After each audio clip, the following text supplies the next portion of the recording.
medical খুলিছে নে ইয়াৰ আইকক খুলিছে মানুহৰ জীৱনৰ সৈতে এডাল গুটি গেলে ইহঁতে মানুহক নেচায় মোৰ ৰেজাল্ট দেখাই আৰু আজি আৰু নাহিবি কোনেও চৰকাৰী মেডিকেল কোনো নাহিবি চৰকাৰী মেডিকেল পইচা নহ'লে ঘৰতে থাকিবি চৰকাৰী মেডিকেল কোনো নাহিবি চৰকাৰী মেডিকেললৈ কোনো নাহিবি চৰকাৰী মেডিকেলত ডক্টৰ নাই নাৰ্ছ নাই ৰাতিপুৱা 3টা বাজিতে অসম মেডিকেল কলেজ পালোহি এজনী নাৰ্ছ আছিলে বাইদেউ এবাৰ চাই দিয়ক না বাইদেউ এবাৰ চাই দিয়ক ঘৰত বোলে তহঁতৰ পেচেণ্টৰ কি মুখত বোলে অক্সিজেন লগোৱা আছে নেকি বোলে চাবলৈ অক্সিজেনটো নাই নহয় বোলে চাবলৈ পাছত চাম বোলে প্ৰভু মই ইমান ক'লো বাইদেউ চাই দিয়ক বাইদেউজনী এবাৰ ঘূৰি নাচালে নাচালে তাৰ পাছত ডক্টৰবোৰ আহিলে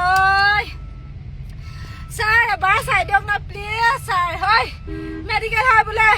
যেতিয়া সময় হ'ব তেতিয়া চাম বোলে আগৰ পেচেণ্টখিনি চাই লওঁ বোলে নোৱাৰো চাবলৈ যা ককাই গা গৰম উঠি আহিছে জ্বৰ উঠি আহিছে ছাৰ প্লিজ যদি ভাল কৰিব নোৱাৰে কৈ দিয়ক আমি প্ৰাইভেটলৈ লৈ যাওঁ 2 মিনিট পাছত প্ৰাইভেটলৈ লৈ যাম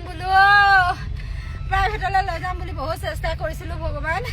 ককাইক নোৱাৰিলোঁ বচাবলৈ প্ৰভু আপোনালোক সকলোকে কৈছোঁ যদি ঘৰত কেনেবাকৈ ৰোগী থাকে চৰকাৰী মেডিকেললৈ নানিব মুখ্যমন্ত্ৰী আপুনি এইবোৰ চৰকাৰী মেডিকেল খুলিছে নে ইয়াৰ আইকক খুলিছে মানুহৰ জীৱনৰ সৈতে এডাল গুটি গেলে ইহঁতে মানুহক নেচায় মোৰ ৰেজাল্ট দেখাই আৰু আজি